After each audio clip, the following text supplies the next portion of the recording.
Rob, how does it feel to be back in with the Ireland squad? It's great to be back in. Around the Six Nations, there's always a big buzz around it, and we've been separated for 2 months now since the autumn, so good to see a few of the guys again, and there'll be a bit of crack today, and just getting back into things. But yeah, very exciting.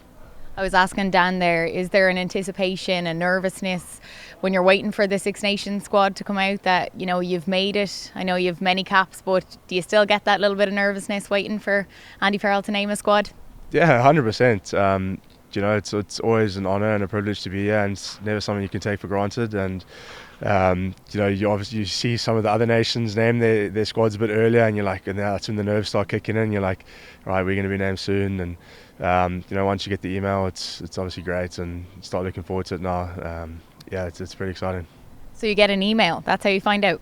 Yep. Okay. Yeah, that's how it. Well, so yeah, you get an email, and if you're not in the squad, you usually get a call.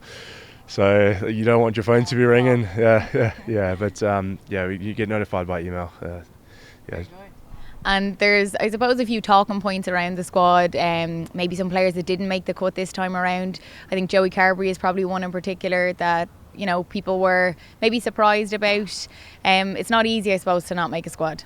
No, it's never not easy, and you speak to any of the players, pretty much everyone's been through that at some stage in their career, and there's two things that you can do. You can either just let it happen and sit back, or you can do something about it. And I know I've been through it many times in my career, and sometimes it's the best thing, and sometimes you need that at that point in the season or in your career. So I can empathise with Joey. I've been through it before, but I'm sure you'll bounce back from it. Yeah, did you ever have a moment that it sort of helped you, that you got dropped and you said, okay, I need to change things here? Yeah, loads of times. I've been playing rugby a long time now, and it's always got its ups and downs. And I think sometimes when things are going well, when things aren't going well, sometimes you maybe need a sort of outside opinion to be like, right, actually, maybe I'm not. Maybe there's things I can improve on, and a bit of a kick in the arse almost. And I've had it many times. And you're in now, obviously, with the camp for the Six Nations. You have Wales first up away. So I suppose, what can you expect from Wales? I think it's going to be a massive challenge. Particularly over there. I've never played in a full stadium over there. I played in the COVID times when it was empty, but apparently it's incredibly loud and the atmosphere is brilliant. And you know what? The Welsh teams have been going really well in Europe. Some big performances, and they've got their Ryan Gatlin's back. So I think they'll have a lot of excitement in their camp, and it's almost a new start for them. So we have to go full guns blazing, like we will. We'll prep for it, and we want to start the campaign strong. So, but in terms of a start your campaign, it's tough. So, and we'll have to be ready for it. And there's massive competition for places within this Ireland squad. Yeah, always. And do you know what? I think that's probably one of the reasons why we've been playing so well over the last sort of 2 years, and because there's competition. Training's through the roof. Guys are getting better every session, and your spot's never your spot. There's always someone coming, and you're always trying to take the next guy's place as well. So that's the environment, but it's a good environment in terms of that. It's not, guys are very hopeful. Everyone's trying to ultimately be aiming for the big goal, which is Six Nations and World Cup. So we all working together to achieve that. But at the same time, keeping things competitive. Absolutely. And what's Andy Farrell like as a head coach? How would you describe him? Yes, he's a great head coach. Just really calm, believes in what he's doing, and I think the way he's encouraged guys over here just to be themselves, and created sort of a very close-knit environment. I think that's been really great, and it's something that I think guys actually really enjoy being a part of. We enjoy coming out to camp, joining up with the guys from the other provinces, getting those connections again, and I think that's a testament to Andy and the leadership that he has. Yeah, anytime I talk to any of the players, it seems to be that it's a really tight-knit group and everyone can express themselves. That's something that he really wanted within this group. What's Paul O'Connell brought in, do you think?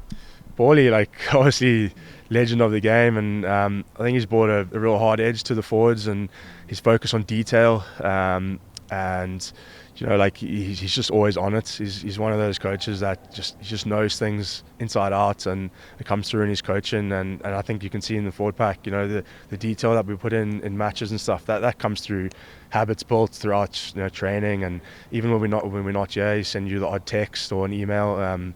And I just think that's the way Paulie is, really sort of analytical in his approach to it, and at the same time he's got that emotional side to him as well, which he brings out every now and then.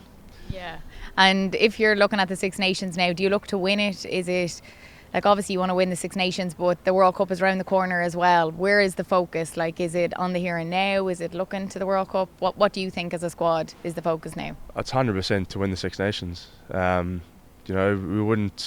We'd be selling ourselves short if we came in here not aiming to win it. And I think, off the back of the summer and the autumn, like, things were going really well. So the challenge now is to keep backing that up, and we want to aim to win the Six Nations. Like, I think we've come short the last few years. I think we finished third 2 years in a row. So and it's tighter than ever. So win the Six. Hopefully challenge to win the Six Nations, and then we'll look forward to the World Cup after that.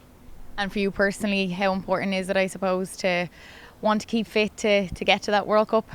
Yeah, I mean, like, personally, it's a major goal for myself. I missed starts in 15 and 19, and I got a week in 19 as a late injury recovery. But it's been a massive driver for me over the last few years. Being involved with Ireland and trying to win things with Ireland, and hopefully be on that plane to the World Cup and add to a team where we want to ultimately go on and win it. So to be a part of that is a life dream. So I'm going to keep working hard, and like you said, there's this competition for places throughout Ireland. There's good hookers around, so I'm just going to keep working hard and see what I can do.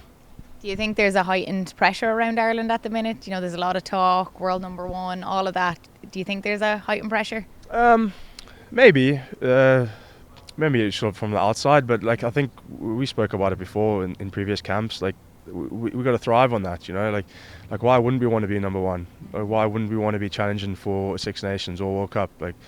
Like as a squad, that's what we want to do. So we're not going to shy away from it. And that comes with a bit of pressure. Like, teams are obviously chasing you, but that's the challenge. Is how do we stay ahead and how do we keep playing well?